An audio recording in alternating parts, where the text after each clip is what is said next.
Hey Tiana, this is for you to help you out. Yeah, I'm just going to go forward. You talk about some of the things you're going to cover, self-explanatory. This is great because it gets people realizing that it is an actual physical thing. People think of electric impulses, but they don't really realize there are actually um, an organ part to it. So you could say the brain and the spinal cord, they're all the decision making, and then you can show them the peripheral or on the outside. And you're going to explain how the peripheral is either dendrites and axons and how they can be all different lengths. Then get them talking. I've got it all in the lesson plan. What are sensory receptors? Name some. So obviously sight, smell, hear, everything like that. And then it goes to the brain. The brain interprets it, and then it goes to the motor output, sending signals to where it needs to go. You could even get them. Okay, what happens when you see food on the dinner table and you smell it? You'll know if it's good because it smells good, and you know where how to eat it because you've been taught to use a knife and fork, and that's the brain integrating all these ideas. Talk again about what the central nervous system is made up of and what it does, the peripheral nervous system and what it's made up of as well. Just all the axons and dendrites, they're the ones that carry and send the signals. I spend a lot of time on this, a hell of a lot of time. I get them used to the new words of afferent and efferent. They have to learn that sensory is always going up into the up through the peripheral to the central on the afferent pathway. Once the brain has made a decision, then it sends out the stimulus, the decision, down to the motor pathway, which is the efferent. So they learn all this. And also, when the signal has come out, it goes splits into two. So it goes down the somatic pathway and the autonomic pathway. So if you were running for a bus, yes, you're going to use your own skeletal muscles, but internally, so much more needs to happen. And these are your fight and flight systems that are constantly on a seesaw and always regulating themselves. Okay, so they're constantly on seesaw. They're never always high and they're never always low. They're just always going up and down. And you're going to explain which one's which later. I can't even remember at the moment.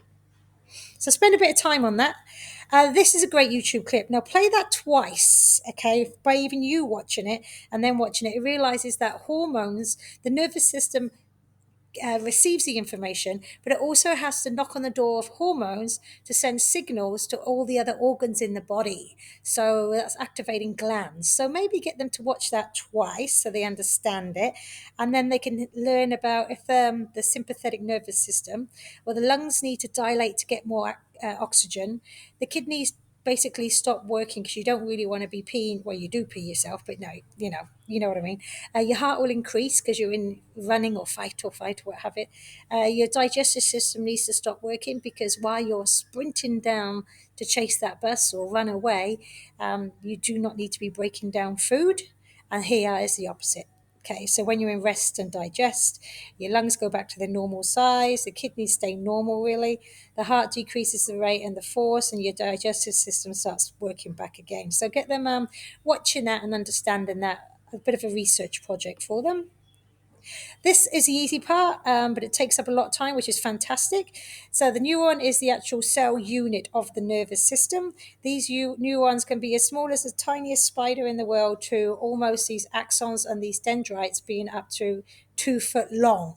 So they can be tiny or they can be up to 2 foot long, going all the way down to the heel of your foot from the base of your spine. You predominantly only find the cell body in the central nervous system, predominantly, say 90%. But if they were to go into research, there is a few just outside the spinal cords in the ganglias, but they don't need to know that's too much in depth. So just say 90% are found in the brain and spinal cord. So receive the signal, uh, digests the signal, and then sends the stimulus down the axon. The myelin sheath acts as an insulation, so the electrical current can't go out. It's insulates just like a wire on your TV. Gets to the axon terminals, and then neurotransmitters that are sitting in the bottom of these axon terminals get released and to send the message on to wherever it might be. So go through this, get them to draw it, and as they draw it, you're talking about it. So your dendrites. I actually do get them to draw it. It's a bit of fun, and it really does then make a lot more sense. Cool. Yeah, get them drawing it.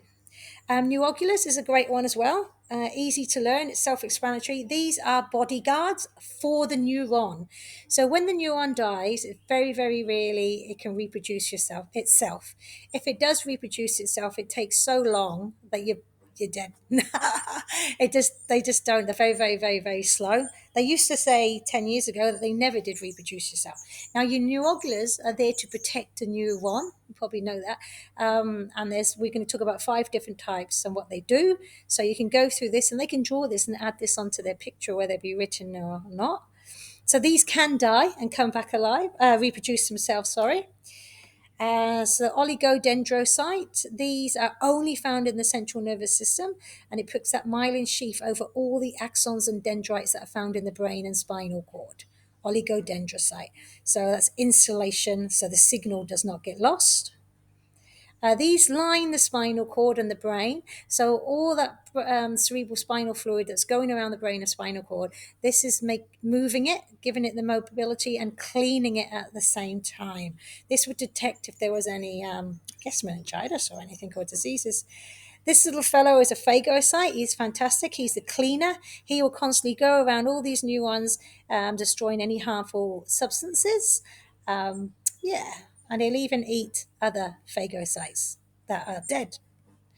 Cool. And the last couple, this is, I call this like the kitchen. So it's an astrocyte. The yellow there is a neuron, and these are capillaries. So these astrocytes, they got big foot processes that hold onto the neuron, and they also hold around the capillary. Any nutrients that come out of the capillary has to go through this astrocyte before it feeds the neuron. So if there's any drugs, I know, baddies that the astrocyte picks up, it will kill itself, so we cannot pass on the toxins to the neuron. Okay. And this is another myelin sheath called your Schwann cell, and that's only found in the peripheral nervous system. So it's just slightly different. So that will probably take you near enough all the way up to morning tea, especially if you get them researching. Right, I need to explain this. It's hard, but they don't actually have to know it. It's just a good to know. So your dendrites, which are your long spiny processes, they're the ones that receive all the information. Now, when they receive enough information to create a stimulus, Na, which is sodium, moves into the cell body. So sodium sits around the cell body and potassium sits inside the cell body, and that's when it's at rest. Now, when it receives a stimulus, channels open and sodium Na will move into the cell body and create a fucking party, basically. And as that they starting to party around, that creates a stimulus. So it becomes positive. When A moves in, potassium is trying to get out because they don't like Na, but they can only get out so much. So yeah, it just makes it more positive. If there's enough sodium Na that moves into the cell, there has to be a certain amount to allow the impulse to be generated. Once it's generated, that impulse carries on, and Na is moving in through channels along the axon as well, goes all the way along the axon to go right to the end of those foot processes called your axon terminals. In your axon terminals, there are bubbles, so to speak, or vesicles with lots of chemicals in them, which when they are released at the axon terminals, they swim off and send the information to wherever it may be, whether it's on another gland, whether it's on another neuron to create another stimulus to pass the message on, basically wherever it may be. Now, these YouTube clips are good, but they can be in too much depth sometimes, so maybe have a look and see what you want to do. Oh, he's good. Oh, Boozman Science, he's good. Let's go. So if they really, it's up to you where you want to do that. I get them doing this. I get them to label a brain. So I think you either do it from the workbook or you print one off. Get them to label it and get them to write which part does what. Okay, which part controls what. Also talk about how the neurons all sit on the outside, the cortex, all on the outside. So if they do have a brain injury or concussion, it's the neurons they're damaging, nothing on the inside, all on the outside. So that's an activity you can do in class. Get them to label it and which part controls what personality or emotions. It's a bit of fun too. There's some YouTube clips in there. Okay, this is on your lesson plan, types of dementia. It's great to learn all the different types of dementia. They're all quite common. Oh, probably that one isn't at the end. That's the one to do with the mad cow's disease in the UK.